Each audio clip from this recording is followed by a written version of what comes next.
আমাদের হিন্দু শাস্ত্রে এই গঙ্গোত্রীকে অনেক ক্ষেত্রে বলা হয় স্বর্গ এবং মর্তের কানেক্টর, মানে সংযোগকারী।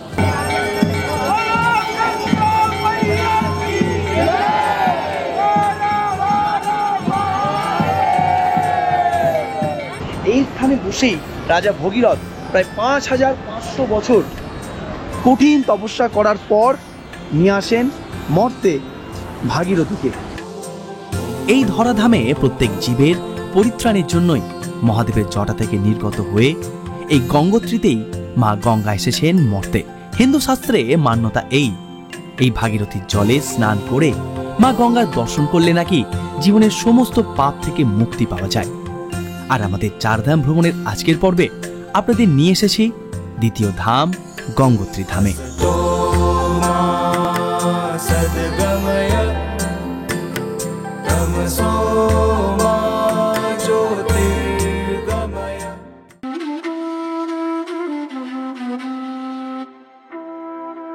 জীবনে এমন অনেক ঘটনা ঘটে, এমন অলৌকিক, মানে অলৌকিক ঠিক বলবো না, এমন অদ্ভুত সব ঘটনা ঘটে যখন মনে হয় সত্যিই মনে হয় ভগবান আপনার সাথে আছে, বা হয়তো ভগবান চায় আপনি তার কাছে আসুন।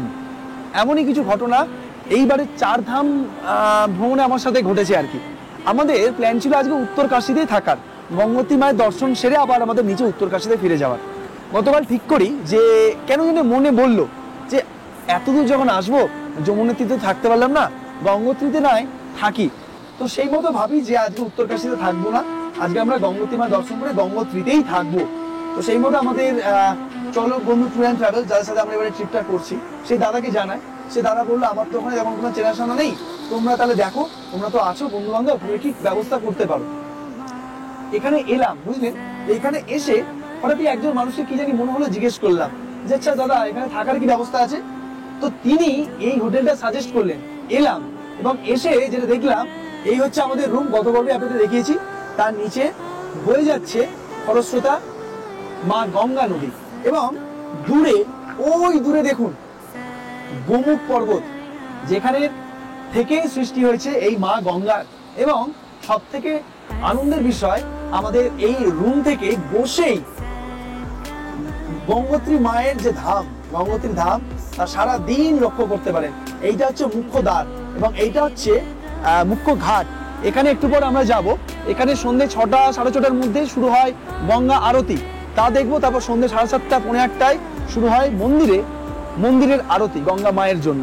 তো মনে ভরসা রাখবেন, ভগবানের উপর বিশ্বাস রাখবেন। এমন কিছু যদি আপনার সঙ্গে ধরুন দীর্ঘদিন ধরে খারাপ হয়েই যাচ্ছে, তাহলে জানবেন ভগবান আপনার সাথে আছে, ভগবান আপনার পরীক্ষা নিচ্ছে। যেদিন থেকে দেখবেন সব কিছু স্মুথ হয়ে গেছে জীবনে, কোনো দুঃখ নেই জীবনে, তাহলে জানবেন ভগবান আপনার মাথার উপর হাতটা তুলে নিয়েছে। এই জন্য ভগবান পরীক্ষা নেয়, কিন্তু ভগবান দিনের শেষে কিছু হলেও ভালো জিনিস আপনাকে দেবেই। এই জন্য ভগবানের উপর বিশ্বাস রাখুন এবং আমার সাথে যে জায়গাগুলো হয়তো আপনারা বিভিন্ন কারণে ঘুরতে পারছেন না, সেই জায়গাগুলো ঘুরে বেড়ান। আশা করি আপনাদের ঘরে বসেই সেই জায়গাগুলো ভ্রমণের কিংবা তীর্থস্থান ভ্রমণের উপলব্ধি কিংবা আপনাদের যে আশা আকাঙ্ক্ষা, সেগুলো সম্পূর্ণ করতে পারবো। এইভাবে আশীর্বাদ করবেন, এভাবেই ভালোবাসবেন, যাতে আরো অনেক দূর জীবনে যেতে পারি, আপনাদের ভালোবাসা অনেকটা বড় হতে পারি, মানুষের মতো মানুষ যাতে হতে পারি, বা মায়ের খেয়াল যাতে রাখতে পারি, এবং এভাবেই যেন একটার পর একটা তীর্থস্থান আপনাদের নিয়ে ঘুরে বেড়াতে পারি। যাক, অনেক বকে ফেললাম, চলুন সন্ধ্যা আরতি দেখতে আপনাদের নিয়ে যাই।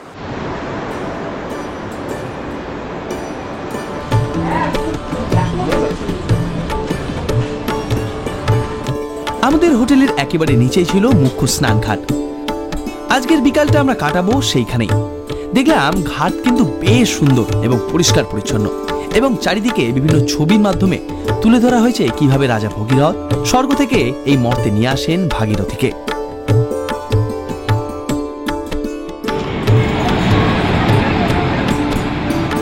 দেখলাম ভারতের বিভিন্ন প্রান্ত থেকে বহু তীর্থযাত্রী এসেছেন এই গঙ্গোত্রী ধামে।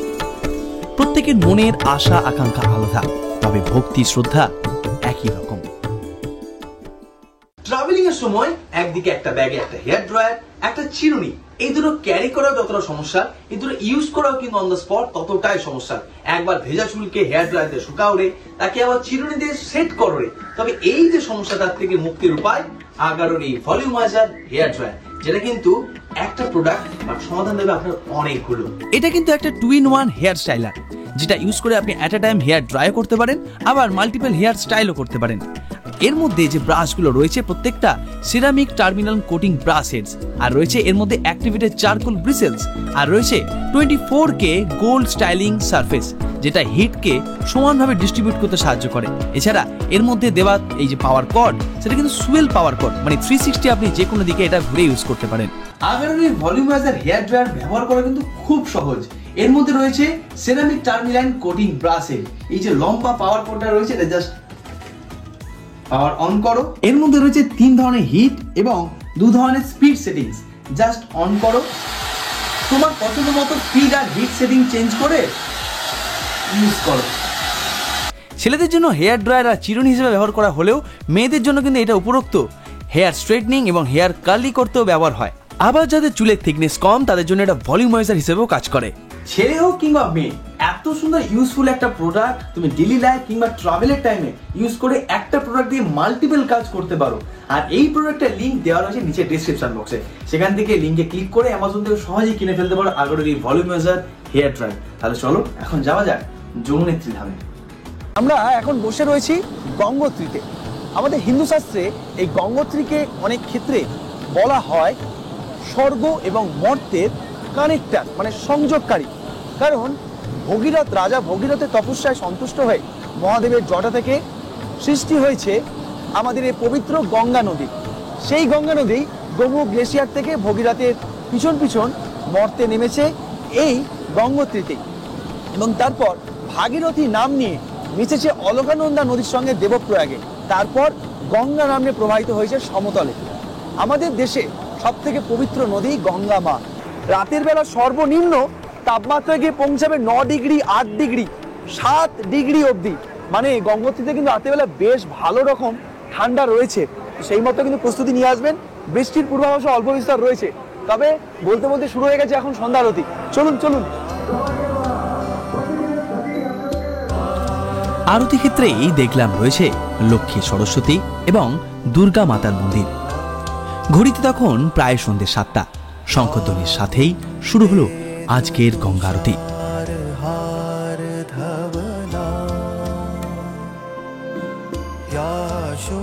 মহাদেবের জটা থেকে বার হয়ে স্বর্গ মর্ত কাঁপিয়ে পরিত্রাণী মা গঙ্গা নদী ভগীরথের পিছু পিছু নেমে আসেন এই ধরাধামে। আর আমরা এখন দাঁড়িয়ে রয়েছি সেই স্বর্গ মর্তের সংযোগকারী মা গঙ্গোত্রী ধামে।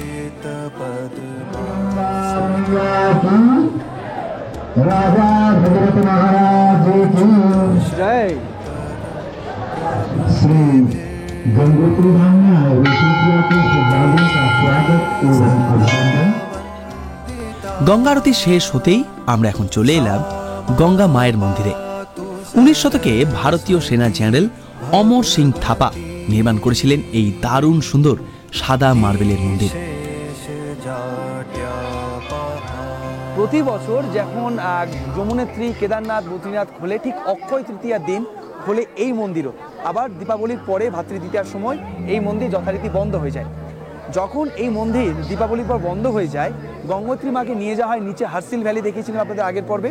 সেই হার্সিল ভ্যালিতে মুগবি ভিলেজে ছোটা চারধাম মন্দির রয়েছে।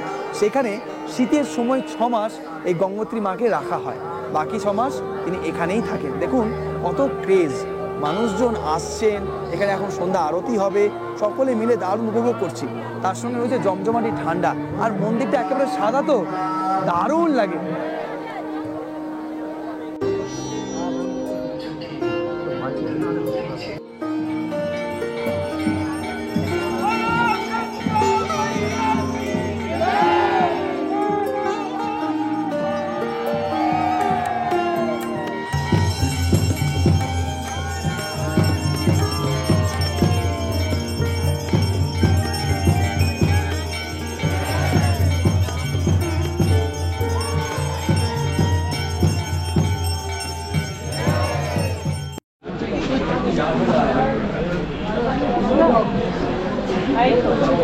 আমরা এই দিক থেকে মুখ্য যে দোয়ার গঙ্গোত্রী ধামের, তার সামনে দিয়ে এলাম, এসে আমাদের এই আর এই দিকটায় দেখুন পুরো লম্বা রাস্তা, আপনাদের আগের পর্ব দেখিয়েছি।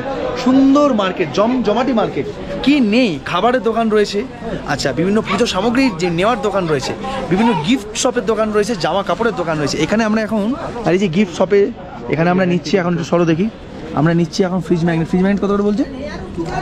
फ्रिज मैग्नेट कितने का दिया?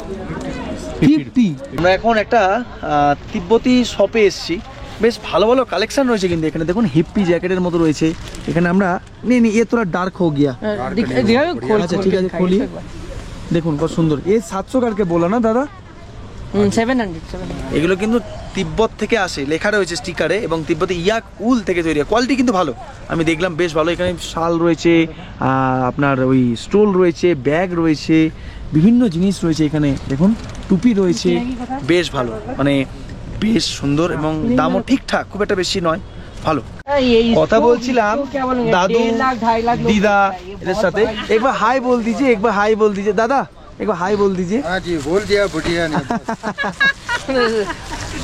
এনারা থাকেন হচ্ছে বাগড়ি, মানে গ্রাম হচ্ছে বাগড়ি নিচে, মানে হারসিলের ওখানে। এখন এখানে যেহেতু দোকান আছে, তো এখন এখানে দোকানে ঘর, উপরে ঘর ভাড়া নিয়ে আছেন। শীতকালে ওরা নিচে চলে যায়, উত্তরকাশীর আরও নিচে, যেখানে বরফ সাধারণত পড়ে না। খুব ভালো মানুষ, আমি তখন থেকে কথা বলছি, পুরো নিজের দিদা হলে যেমন হয়, বা নিজে ভালো লেগেছে। ভালো লেগেছে। हम लोग कहाँ से मालूम है? কলকাতা। हम लोग वेस्ट बंगाल से हैं। কলকাতা से। খুব ভালো মনের মানুষ। প্রচুর জিনিসপত্র কিনলাম, কেউ এরা টুপি কিনলো, আমি স্টোল কিনলাম। कोलकाता वाला तो अक्टूबर में आता है, सितंबर अक्टूबर में। नहीं नहीं, हम तो हर साल में घूमता है, अच्छा लगता है मेरे को घूमना। हाँ, এখন আমরা বসে আছি আমাদের রুমে। আজকে আর বাইরে যাওয়ার মতো ক্ষমতা নেই, শরীরে খুব এনার্জি কম, তাই আমরা মামা কি করছি মামা আজকে?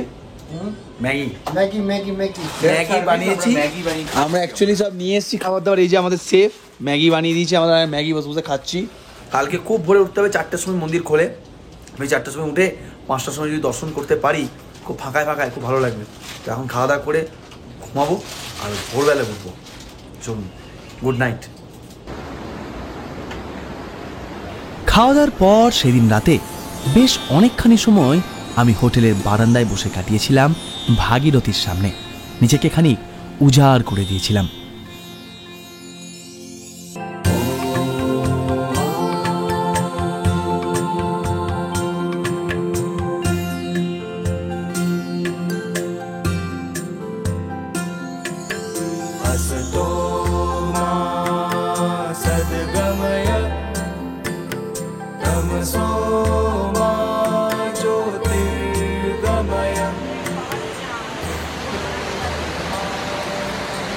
ও, এখন এখানে তাপমাত্রা হচ্ছে প্রায় 7 ডিগ্রি।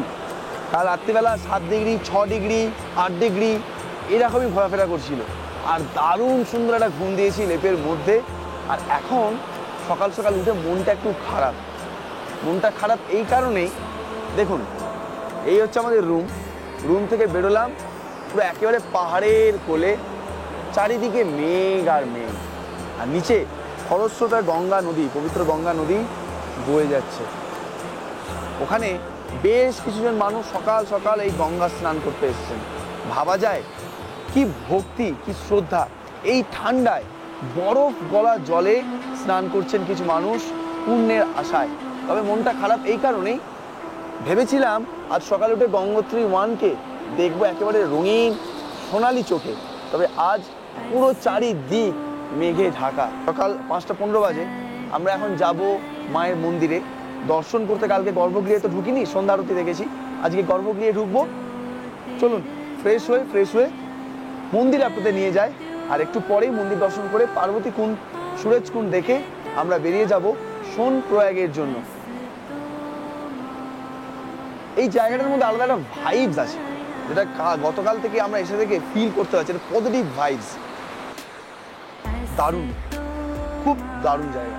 এবং ওই দিকটায় প্রচুর আশ্রম রয়েছে, যেখানে প্রচুর সাধুরা দেখলাম রয়েছেন।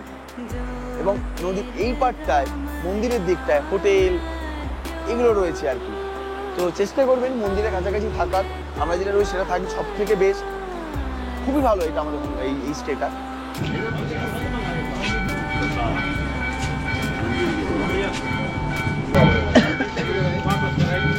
সকাল সকাল মন্দিরে আসার মধ্যে একটা আলাদা শান্তি রয়েছে।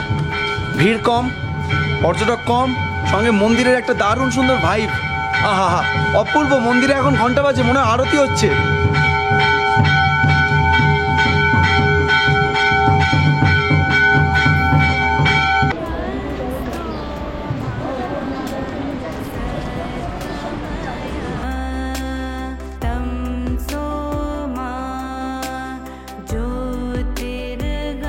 মনে করা হয় মহাভারতের যুদ্ধের পর পঞ্চপাণ্ডব এই মন্দিরেই আসেন স্বজন হারাদের, যেহেতু তারা নিজেদের ভাই, নিজেদের ফ্যামিলির মানুষজনদের হত্যা করেন, সেই পাপ থেকে মুক্তি পেতে তারা এই মন্দিরে এসেছিলেন। তারপর এখান থেকে সোজা বদ্রীনাথ হয়ে চলে যান স্বর্গের পথে।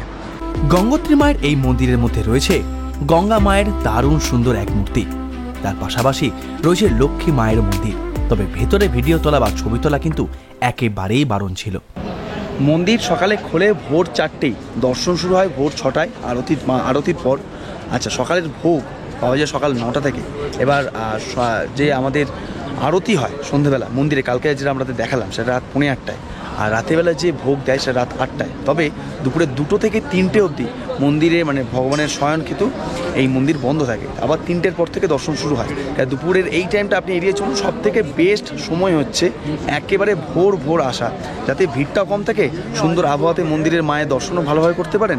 আর সন্ধ্যেবেলা সুন্দর করে আরতি দেখুন আর শান্ত থাকুন।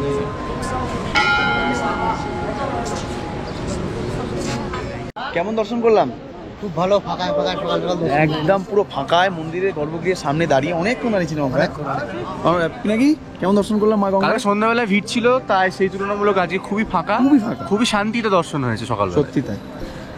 মন্দির চত্বরে গর্ভগৃহে মানে প্রধান মন্দির ছাড়াও এখানে দেখুন রয়েছে, এখান থেকে ভোগ বিতরণ করা হয়।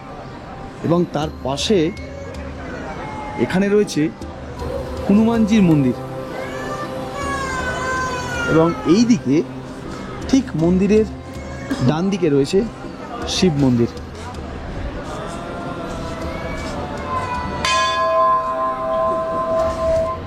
এবং ওইখানে ঠিক মন্দিরের সোজা ওইটা হচ্ছে প্রাচীন অখণ্ড ঘুণা, মানে মন্দির তৈরি হওয়া থেকে সেই ধুনো বা ঘুণা নিজে নিজেই এত হাজার হাজার বছর ধরে জ্বলে চলেছে। মন্দির দিয়ে নেমে এলাম, নেমে আসতেই এই একটা মন্দির। কি মন্দির? এটা হচ্ছে ভগীরথজির মন্দির। এইখানে বসেই রাজা ভগীরথ প্রায় 5500 বছর কঠিন তপস্যা করার পর নিয়ে আসেন মর্তে ভাগীরথীকে, যা আমাদের কাছে মা গঙ্গা নামে পরিচিত।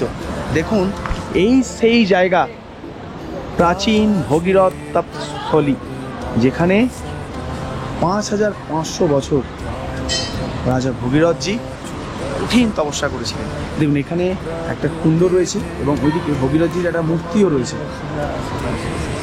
আর তার ঠিক সামনেই এখানে গতকাল আরতি হচ্ছিল আর কি, একেবারে গঙ্গার পাড়েই। গঙ্গার স্নান তো করতে পারলাম না, মারাত্মক ঠান্ডা জল।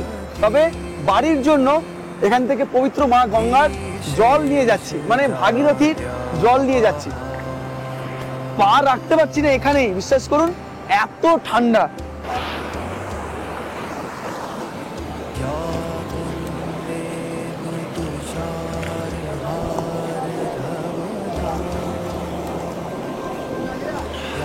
বিশাল ঠান্ডা, বিশাল, মানে ভাবতে পারবেন না এত ঠান্ডা। কি করে মানুষ তো এখানে ভক্তির সাথে স্নান করছে, আমার হাত কাঁপছে লিটারেলি। ধন্য ধন্য। 1 মিনিট দরকার নেই, 30 সেকেন্ড দাঁড়াতে পারবেন না আপনি। সেখানে স্নান করছে মানুষ। ধন্য ধন্য হে মা গঙ্গা।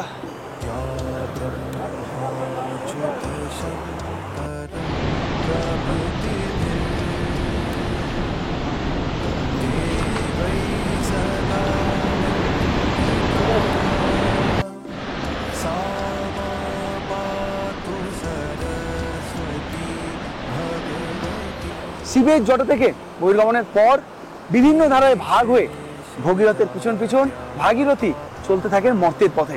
তবে সেই বিভিন্ন ধারার মধ্যে 4টি প্রধান ধারা হলো ভাগীরথী, অলকানন্দা, মন্দাকিনী এবং যমুনা।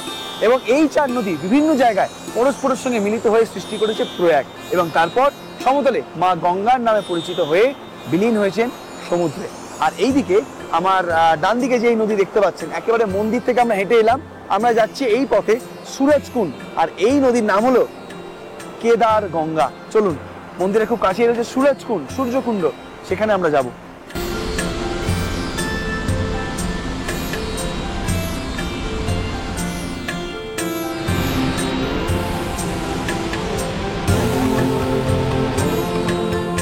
এই যে আমার পিছনে এক বিশাল কুণ্ড দেখছেন বা ঝর্ণার মতো দেখছেন, সহস্র ধারায় দুধের মতন সাদা জল ভাগীরথী ঝরে পড়ছে এই কুণ্ডের মধ্যে। একে বলা হয় সূর্যকুণ্ড বা সুরাজ কুণ্ড। এর মান্যতা এটাই, দিনের প্রথম সূর্যের ছটা বা আলো এসে পড়ে সরাসরি এই কুণ্ডের মধ্যে, তাই নাম হয়েছে সুরাজ কুণ্ড। এবং মানা হয় পার্বতী এই জলেই এই স্থানে স্নান করেছিলেন। এবার যদি একটু বৈজ্ঞানিকভাবে আলোচনা করা যায়, তাহলে আমরা ছোটবেলায় ভূগোলে এই ধরুন 8-9-এ পড়েছিলাম বিভিন্ন রকম নদী শৈলী, তার মধ্যে ছিল প্রপাতকূপ বা প্লাঞ্জ পুল। এইটা হচ্ছে সেই প্রপাতকূপ বা প্লাঞ্জ পুলের একেবারে দৃষ্টান্ত উদাহরণ। এইটা হচ্ছে সেই প্লাঞ্জ পুল বা প্রপাতকূপের উদাহরণ। দেখুন, সহস্র ধারায় জল ঝরে পড়ছে এখানে, এবং তার ফলেই এই জায়গাতে জলের যে চাপ বা জলের যে ফোর্স, তাতে এই যে গর্ত বা কুণ্ড তাকে বলা হচ্ছে, সেটা সৃষ্টি হয়েছে। এবং এই পাথরগুলো যদি আমরা একটু দেখি, এই পাথরগুলো কিন্তু একেবারে এই পাথরগুলোর তুলনায় অন্য রকম। বৈজ্ঞানিক আলোচনা যাই থাকুক, আমাদের কাছে এই জায়গা সুরাজকুণ্ড নামেই পরিচিত এবং দারুণ সুন্দর। মন্দির থেকে 100-150 মতন পথ। কোনো টুরিস্ট এখানে নেই, দেখুন শুধুমাত্র আমরাই রয়েছি, আর সঙ্গে সুরজকুণ্ড।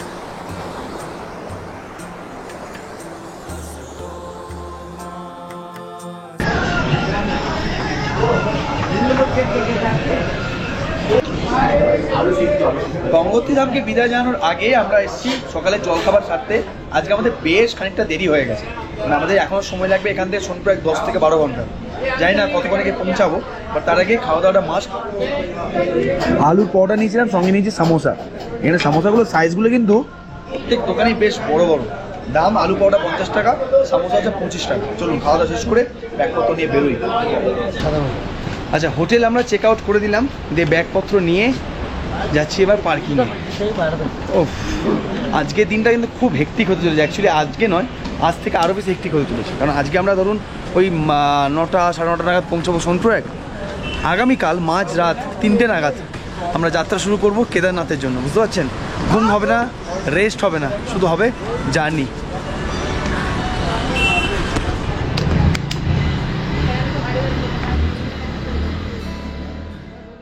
সকাল তখন প্রায় 9টা। জলখাবারের পর্ব মিটিয়ে আমরা রওনা দিলাম আজকে লম্বা পথ পাড়ি দেওয়ার জন্য। আজকে আমাদের পাড়ি দিতে হবে প্রায় 330 কিলোমিটার পথ। গঙ্গোত্রী থেকে সোনপুর যেতে সময় লাগবে প্রায় 12 থেকে 13 ঘন্টা। আর কখনো পাহাড়ি পথে মুগ্ধ হয়ে, আবার কখনো ভেড়ার পাড়ে আটকে আমরা এগোতে থাকলাম ধীর গতিতে। আমাদের কলকাতায় বা শহরে কি হয়, গাড়ির জন্য ট্রাফিক জ্যাম হয়, তাই তো, গাড়ি আটকে যায়। আর এখানে দেখুন ভেড়ার জন্য গাড়ি আটকে গেছে।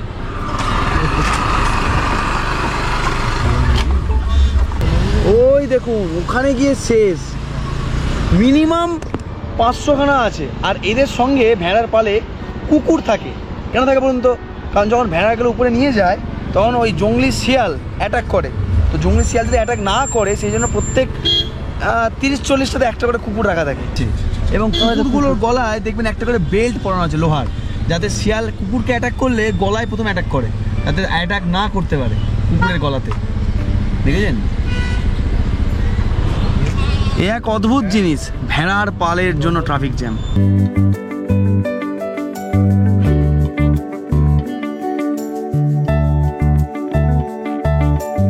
আর এই লম্বা পথ পাড়ি দিতে দিতেই দুপুরের লাঞ্চটা আমরা সেরে নিয়েছিলাম পথের ধারের এক ছোট্ট ধাবাতে।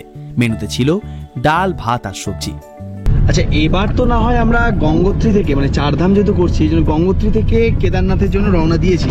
কিন্তু যারা ধরুন অনেকেই আছেন যারা ধরুন শুধু কেদারনাথ প্রথমে করছেন, তারপরে বদ্রীনাথ যেতে পারেন। তো কেদারনাথ কিন্তু হরিদ্বার থেকে বা ঋষিকেশ থেকেও কিন্তু খুব সহজেই যাওয়া যায়। গতবার আমরা যখন গিয়েছিলাম শুধু কেদারনাথ, তখন কিন্তু হরিদ্বার থেকেই গিয়েছিলাম। সেই ভিডিওটা আমি আই লিঙ্কে দিয়ে রাখলাম। যদি সেই ভিডিওর সম্পূর্ণ ভ্রমণ অভিজ্ঞতা দেখতে চান অবশ্যই আই লিঙ্কে ক্লিক করতে পারেন। তবে যদি হরিদ্বার থেকে যেতে চান সেক্ষেত্রে আপনি আপনার নিজস্ব গাড়ি থাকলে হরিদ্বার থেকে ঋষিকেশ হয়ে তারপর আপনি ওখান থেকে শ্রীনগর হয়ে ধারী দেবীর মন্দির হয়ে চলে আসতে পারেন তিলওয়ারা, তারপর এখান থেকে অগস্ত্যমুনি হয়ে ফাটা হয়ে চলে আসতে পারেন সন্ধ্যের মধ্যেই সোনপ্রয়াগ। লম্বা রাস্তা, তবে সুন্দর রাস্তা, মাঝখানে পড়বে রুদ্রপ্রয়াগ, দারুণ সুন্দর সুন্দর জায়গা পড়বে মাঝখানে, সেটা হয়ে আসতে পারেন। লোকাল বাসও চলে, সেই বাসে করেও কিন্তু আপনি ওই 800-900 টাকা ভাড়া দিয়ে যদি সোলো ট্রাভেল বা বাজেট ট্রাভেল করেন সেক্ষেত্রে কিন্তু আসতে পারেন। তবে আমি বলবো নিজের গাড়ি থাকাটা খুব ভালো, কারণ নিজের ইচ্ছে মতো সব জায়গায় দাঁড়ানো যায়। স্পেশালি যারা ধরুন ভিডিও বানাচ্ছেন কিংবা যারা ভালো করে ঘুরতে চাইছেন তাদের জন্য বলি। তবে অপশান সব কিছুই রয়েছে, এমনকি শেয়ার কারের অপশানও কিন্তু রয়েছে। বিগত কয়েকদিনে আমাদের ঘুম হয়েছে মেরে কেটে হয়তো দিনে 2 ঘন্টা, তাই শরীর আজ বেশ ক্লান্ত। তবে মনে একটা অদম্য ইচ্ছা আর জেদ, শেষ করতেই হবে এই 4 ধাম। তাই পথেই গাড়িতে যেতে যেতেই কখনো ছোট্ট ছোট্ট করে ঘুম, আবার কখনো ঢুলঢুলু চোখে বাইরের প্রকৃতি দেখতে দেখতেই বিকাল গড়িয়ে নেমে গেল আরেকটা সন্ধে। তবে এখনো পথ বাকি অনেকটা। আমরা এখন প্রবেশ করে ফেলেছি অগস্ত্যমুনিতে। এই অগস্ত্যমুনিতেও কিন্তু আপনারা চাইলে একটা রাত থাকতেই পারেন। ক্যামেরার সামনের জগৎটা কতটা ভালো লাগে বলুন তো। এত জায়গা ঘুরছি পরপর, কি দারুণ ছবি সব তুলছি, ভিডিও দিচ্ছি আপনাদের জন্য, দারুণ লাগে দেখতে ক্যামেরার ওপার থেকে। কিন্তু ক্যামেরার এই পার থেকে জিনিসগুলো সামলানো কতটা কঠিন সেটা যারা থাকে সঙ্গে তারাই দেখতে পায় আর কি। বিগত ধরুন 3-4 দিন মেরে কেটে হয়তো রাতে, দিনে তো ঘুমের কোনো ব্যাপারই নেই, দুপুরে রাতে ধরুন মেরে কেটে 2 থেকে 3 ঘন্টা, কোনো দিন ধরুন গাড়িতেই কেটে যাচ্ছে প্রায় 12-13 ঘন্টা, যেমন আজকে কাটছে। কোনো দিন ধরুন হেঁটেই যাচ্ছি, যেমন আগামীকাল হাঁটবো বা যমুনোত্রীতে হেঁটেছি। শরীরে কোনো ক্ষমতার তেমন বিশেষ নেই, চোখ বুঝে আসছে, মনে হচ্ছে না ঘুমায়। রাত 10টা বাজতে যাচ্ছে, আমরা এখনও আমাদের সীতাপুর থেকে বেশ খানিকটা দূরে। আমাদের গিয়েই কোনো রেস্ট না নিয়ে স্নান করে ব্যাগগুলো সব গুছিয়ে, পিঠের ব্যাগ যেটা আমরা আগামীকাল নিয়ে যাবো পরে সেগুলো গোছাতে হবে, চার্জ দিতে হবে, একটুখানি খাবার খেতে হবে, 1 ঘন্টা হলো পাওয়ার ন্যাপটা অন্তত নিতে হবে, কারণ হাঁটা কালকে অনেকটা হাঁটা। এই আর কি, মানে চলছে, এইভাবেই চলছে আমাদের যাত্রা। একটার পর একটা লক্ষ্য আমরা পেরোচ্ছি ভগবানের। 2 মায়ের দর্শন সেরেছি, আগামীকাল কেদারনাথের দর্শন সারবো, তারপরে বদ্রীনাথে যাব। এইভাবেই জীবনে একটু একটু করে এগোনোর চেষ্টা করছি আমরা সকলেই বিভিন্ন ক্ষেত্রে। আর আপনাদের নিয়ে বাড়িতে বসেই সেই জায়গাগুলো দেখানোর চেষ্টা করছি আমি, বিভিন্ন জায়গা ঘুরে বেরিয়ে। আমরা একটু আগেই বেরোলাম মুখিমঠ। যারা হেলিকপ্টারে যাবেন ভাবছেন কেদারনাথ তো বিভিন্নভাবে যাওয়া যেতে পারে। আমি ডিটেলসে আগামী পর্বে যেটা কেদারনাথ যাত্রা থাকবে সেখানে জানাবো। তবে এখানেই দেখলাম শেরসি, ফাটা, গুপ্তকাশি বিভিন্ন জায়গা থেকে হেলিকপ্টার সার্ভিস রয়েছে। হেলিকপ্টারের টিকিট বুকিংয়ের লিঙ্ক আমি দিয়ে দিলাম, দিয়ে দেবো ডিসক্রিপশন বক্স, চেক করতে পারেন। আর ডিটেলসে আসছি আগামী পর্বে। চলুন একটু রেস্ট নিই, পৌঁছে যায় এরপর সীতাপুর।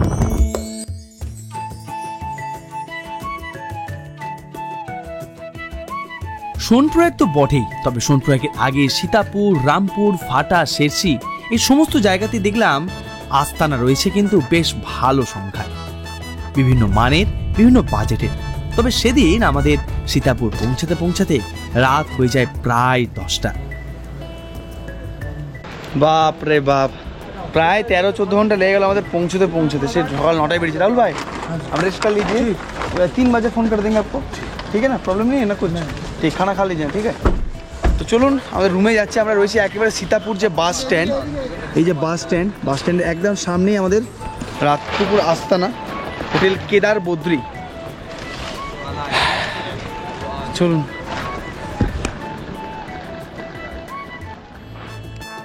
আজকের গল্প এইটুকুই।